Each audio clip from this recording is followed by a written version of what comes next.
banished from Earth Classic Game Room broadcasts from the Intergalactic Space Arcade on its never-ending mission to review everything.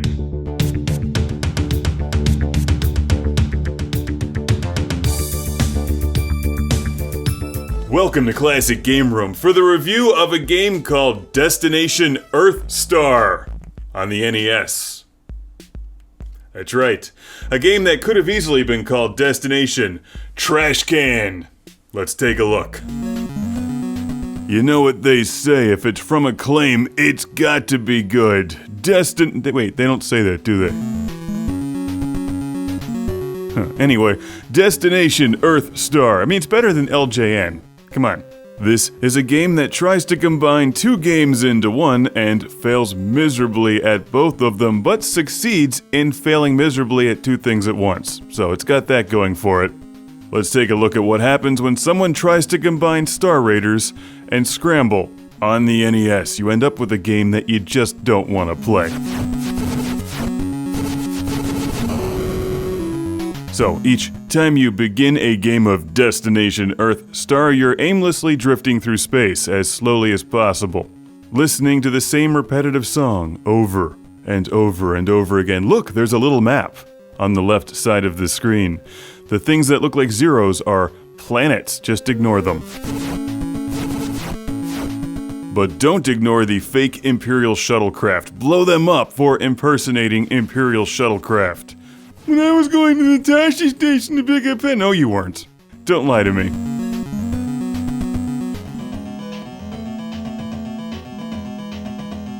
Imagine floating through space for all eternity, listening to this music. Please turn off the music, Hal. Nope, I'm sorry. I can't do that.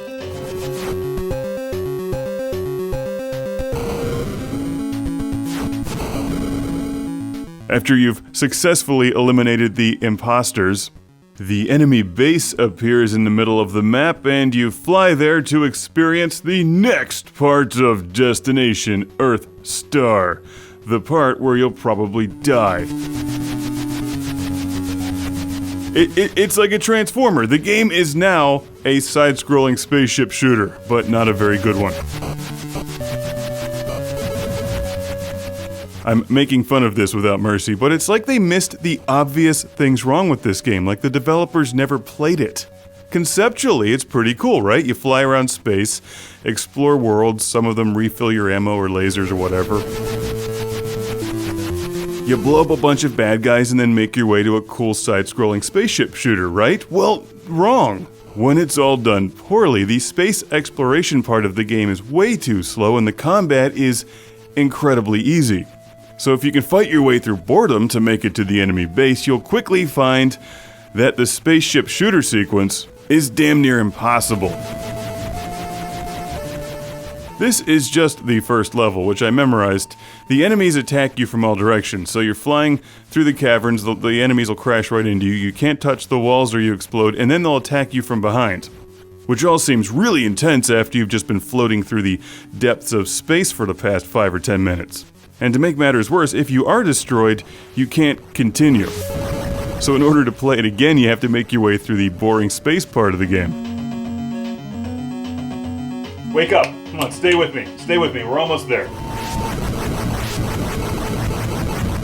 I like the idea behind Destination Earthstar, but the execution is terrible. After we destroy this ridiculous end boss, it's time to fly through space once again, fighting a few more enemies, but it's no more challenging. Until the next base scene, which killed me in like 5 seconds, and I would have tried it again, except there's no continue, and I'm not about to go fly my way through space again. Not when there's nothing interesting to do, except maybe reading the manual. The manual's great. The game is terrible, but they put a lot of time into the packaging and instruction manual. Let's read the story. The time has come to return home. You've never actually been there. Never mind. It's been eons since anyone from your long lineage of humans has actually been there. Then how's it act? Never mind. But the image of Earth has always been kept alive by the elders, those cursed elders. You've heard stories about it. and your race still performs the music from it. Ah, the music with an exclamation point.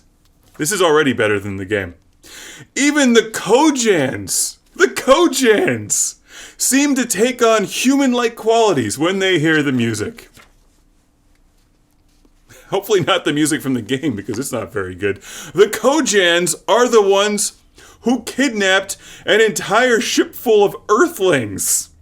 Not just humans, but canines, bovines, and domestic robotines, too.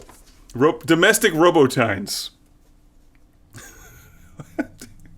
That was centuries ago, when the Kojan Empire was younger, wilder, and less civilized. Well, they sound pretty awesome. Can I join them? I've got a classic game room. Shout out and thank you going to Eric from Gilbert, Arizona. Thank you for sending Destination Earthstar to the show.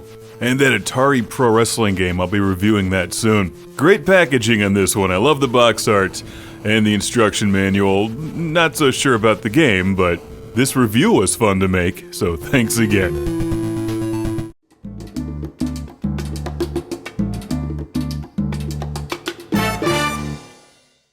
If you're gonna buy the game anyway, buy it through ClassicGameRoom.com.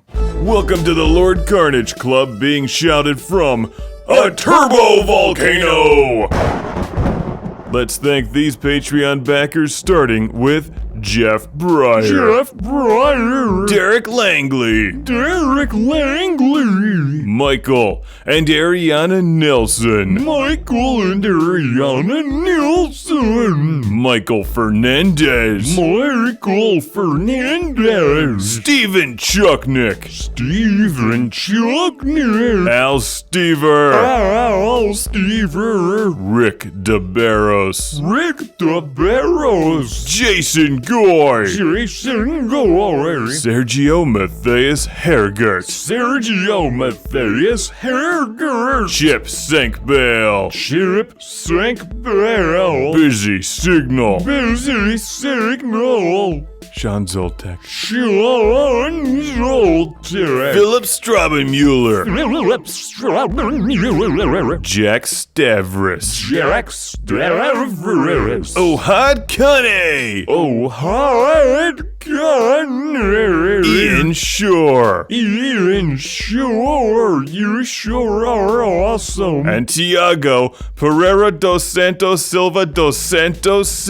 Tiago Pereira dos Santos Silva.